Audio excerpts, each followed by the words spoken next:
respected dignitaries, a special welcome to today's chief guest, Madam Srividya, Head HR from Ascendus, and our beloved correspondent, Sri Kumar G. Fogra. Dear HODs, staff, teaching and non-teaching of SMK Fogra, and the most important headmasters, teachers, and students of other schools who have come here to participate in our Techno Expo, and my dear sweet loving students of SMK Fogra, a very good afternoon to one and all present here. It's a real joyous occasion to reach this valedictory function because it was a big dream of us to complete it successfully with a lot of good motives.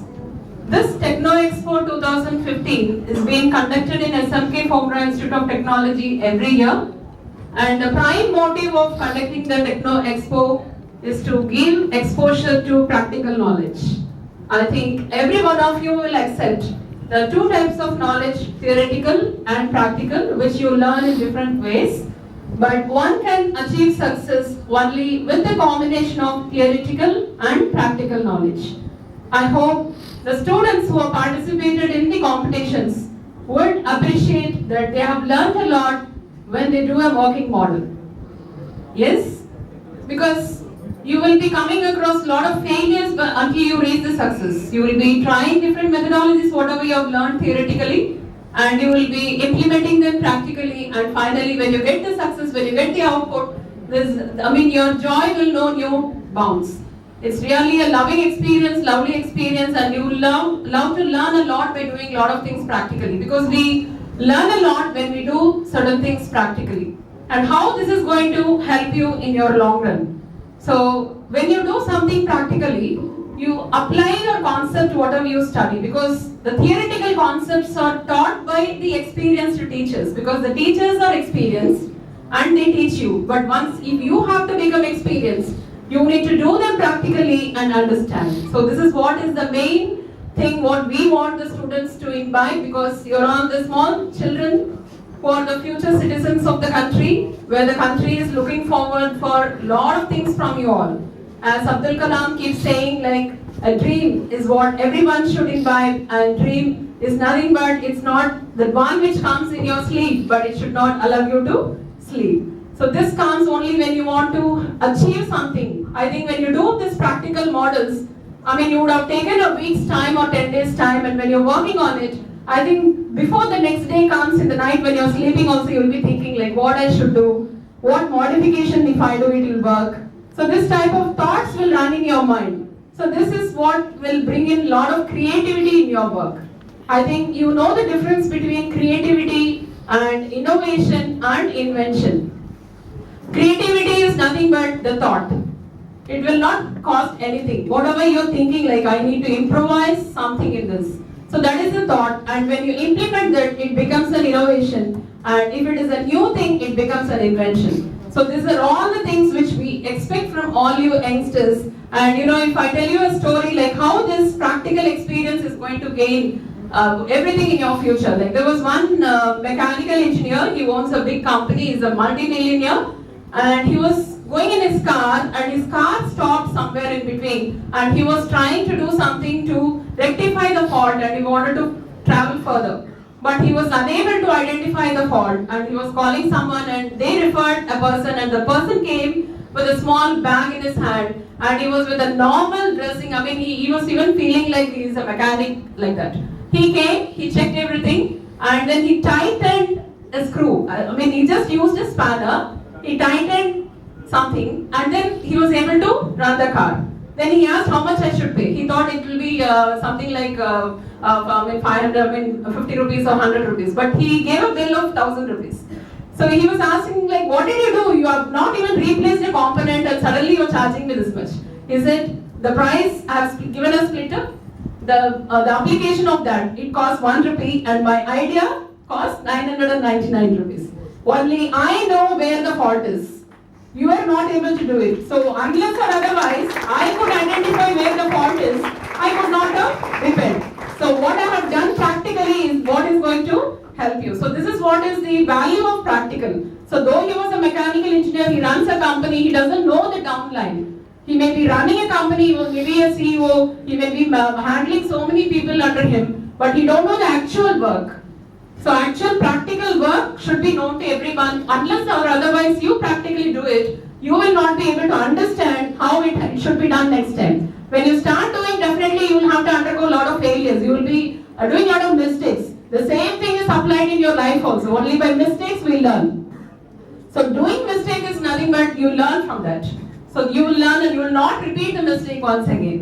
So this is a very, very essential concept which we kept in mind, and we wanted to do this Techno Expo to encourage a lot of students. So just like that, if we call them and if we ask them to present a working model, it may not be that interesting. So we have to keep a prize money, we need to keep a competition wherein the students will get that interest and they will start doing something, because there's a motivation factor. So along with this, you would have seen several other sessions in our Technical Expo. Everything, each and everything, whatever we have planned and sketched is very essential for every student, that too at this age.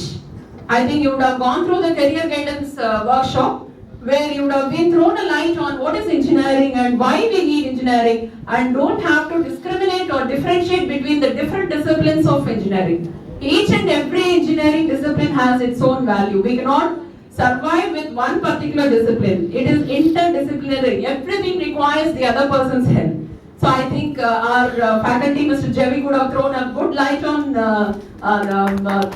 workshop. And also we had a confidence building workshop, and I also have to personally thank Mr.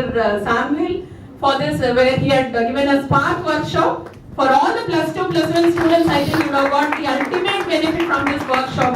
How to overcome your stress for the exams and how to get motivated. Even the health related thing, like how you have to maintain your eating habits before exams, and how to get yourself come out of this stress. Because if I go to any plus 2 students' house, like the parents will be more tense than the students, and they will share all their tensions on the children. They will tell, like, பக்கத்து வீட்ல பையன் எப்படி படிக்கிறான் பாரு, night எல்லாம் படிக்கிறான், நீ இப்ப படிச்சு தூங்குறியே, இப்ப வந்து நீ டிவி பாக்குறியே, நீ சினிமாக்கு போறியே அப்படின்னு சொல்லுவாங்க. அந்த டென்ஷன் எல்லாம் என்ன ஆகும்னா, பசங்களுக்கு வந்து படிக்கும் போது, ஐயோ நம்ம லைஃப், எங்க அம்மா அப்பா லைஃபே நம்ம பிளஸ் 2 எழுதுற எக்ஸாம பொறுத்து தான் இருக்கு போல இருக்கு. நான் வந்து உன் மார்க் எப்படி நான் பக்கத்து வீட்ல போய் சொல்லுவேன், நீ நிறைய மார்க் வாங்கின. So that sort of pressure will be there on every child. பாக்குறவங்க எல்லாம் கேட்பாங்க, என்னப்பா படிச்சிட்டியா, சிலபஸ் எல்லாம் முடிஞ்சிச்சா, நல்ல மார்க் வாங்குவியா, எந்த காலேஜ்ல சேரப்பற, என்ன பண்ண போற. அவன் வந்து இப்பதான் ஒரு சயின்ஸ் எடுத்துட்டு ஒரு 4 சாப்டர் படிச்சிருப்பான். அதுக்குள்ள வந்து எல்லாத்தையும் படிச்சு முடிச்சிட்டியா அப்படின்னா ஒரு டென்ஷன் வரும் உங்களுக்கு. என்னடா இது ஒரே பிரஷர் கொடுக்குறாங்களே, இது எப்படி நம்ம படிக்க போறோம். So how to overcome all this stress. So eating habits கூட சொல்லியிருப்பாங்க, யோகா பத்தி சொல்லியிருப்பாங்க, எப்படி உங்களை ரிலாக்ஸ் பண்ணிக்கணும் அப்படின்னு. இதை வந்து ஒரு நார்மலா எல்லா எக்ஸாமும் மாதிரியே நீங்க நினைச்சு நிதானமா படிச்சாலே நல்ல மார்க் வரும். நீங்க இதுக்காக ஒரு தனியா ஒரு ஸ்பெஷலா நினைச்சு, ஐயோ நான் வந்து 1 மணி வரைக்கும் படிச்சாதான் வந்து எனக்கு வந்து படிச்ச மாதிரி ஒரு கணக்கு அப்படின்லாம் நினைக்காதீங்க. Quality time is important. எவ்வளவு நேரம் படிக்கிறீங்க அப்படிங்கறத விட, எவ்வளவு கொஞ்ச நேரத்துல கூட எவ்வளவு கான்சென்ட்ரேஷனோட படிக்கிறீங்க, எவ்வளவு வந்து நீங்க அப்சர்வ் பண்ணிக்கிறீங்க அந்த விஷயத்தை அப்படிங்கிறது தான் உங்களுக்கு வந்து ரொம்ப முக்கியம். பை ஹார்ட் பண்றதை விட புரிஞ்சுக்கிட்டு படிச்சீங்கன்னா you will understand. This particular practical concept is based on you need to understand the concept rather than by hearting. So when you do something, naturally you will understand. தூக்கத்துல எழுந்து கேட்டா கூட சொல்ல முடியும் உங்களுக்கு, நீங்களே செஞ்சு அதோட அவுட்புட் பார்க்கும்போது. அண்ட் அதர் ஒர்க்ஷாப்ஸ் நிறைய பண்ணிருப்பாங்க. இதெல்லாம் வந்து ரொம்ப யூஸ்ஃபுல்லா. அந்த எலக்யூஷன் காம்படிஷன் எதுக்கு வச்சோம் அப்படின்னா, இந்த கம்யூனிகேஷன் ஸ்கில், மேடம் இருக்காங்க, HR மேடம் இருக்காங்க, கம்யூனிகேஷன் ஸ்கில் வந்து இப்போ வந்து சர்வைவலுக்கு எவ்வளவு எசென்ஷியல் அப்படின்றது வந்து எல்லாருக்குமே தெரியும். கம்யூனிகேஷன் ஸ்கில்னா பெருசா வந்து ஒண்ணுமே தெரியாத மாதிரி ஒரு பெரிய ஆக்சென்ட்ல இங்கிலீஷ் பேசணும்லாம் ஒன்றும் இல்லை. நீங்க பேசுறது மற்றவங்களுக்கு புரியணும். Whatever concept you have, technical knowledge you have, you should be able to communicate, make others understand that this is what you are trying to say. இதுதான் கம்யூனிகேஷன் ஸ்கில்னு சொல்றோம். ஏன் வந்து இங்கிலீஷ் படிக்கணும் அப்படின்னு சொல்றாங்க, நம்ம ஒர்க் பண்ண போறது வந்து நிறைய பேரோட ஒர்க் பண்ண போறோம். அந்த எல்லாருக்குமே நம்மளோட தமிழ் லாங்குவேஜ் வந்து தெரிஞ்சிருக்காது. சோ நம்ம நினைக்கிறது மத்தவங்களுக்கு புரிய வைக்கணும்னா ஒரு காமன் லாங்குவேஜ் இருந்தா தான் புரிய வைக்க முடியும். அதனாலதான் அந்த இங்கிலீஷ் வந்து நீங்க பழகிக்கோங்க. லாங்குவேஜ் எல்லாம் வந்து உங்களுக்கு சொல்லி கொடுக்க முடியாது, பிராக்டிஸ் பண்ணாதான் வரும். அதனால நீங்க வந்து எவ்வளவு ஆப்பர்ச்சுனிட்டி கிடைக்குதோ அதெல்லாம் யூட்டிலைஸ் ப்ராக்டிஸ் பண்ணி நீங்க பேச பேச பேச என்ன ஆகும்னா you will have lot of fluency in the language. இப்போ யாருமே நாங்க இல்லாம சென்னையில படிச்சு பிறந்து வளர்ந்தவங்க யாருமே வந்து இங்கிலீஷ் லாங்குவேஜ் கிடையாது. எல்லாருக்குமே தமிழ் தாய்மொழியா இருக்கும், இல்ல வேற ஏதாவது லாங்குவேஜ் இருக்கும். நம்ம எல்லாருமே இதை பழக்கப்படுத்தி பேசக்கூடிய அளவுக்கு திறமை எப்படி வருது அப்படின்னா நம்மளோட செல்ஃப் தான். நீங்க முயற்சி பண்ணீங்கன்னா கண்டிப்பா முடியாதது எதுவுமே கிடையாது. சோ நம்ம தமிழ் மொழி வந்து ஒரு உலக அளவுல பேசப்படணும் அப்படின்னா என்ன பண்ணணும்? நம்ம டெக்னிக்கல் நாலேஜ் உலக அளவுல ரீச் ஆகி அங்க இருக்கிறவங்கள வந்து நம்மளோட வந்து பிசினஸ் பண்ணணும் அப்படின்னு நினைச்சாங்கன்னா அவங்க என்ன பண்ணுவாங்க? ஸ்பெஷல் கோர்ஸ் நம்ம பிரெஞ்சு ஜாப்பனீஸ் எல்லாம்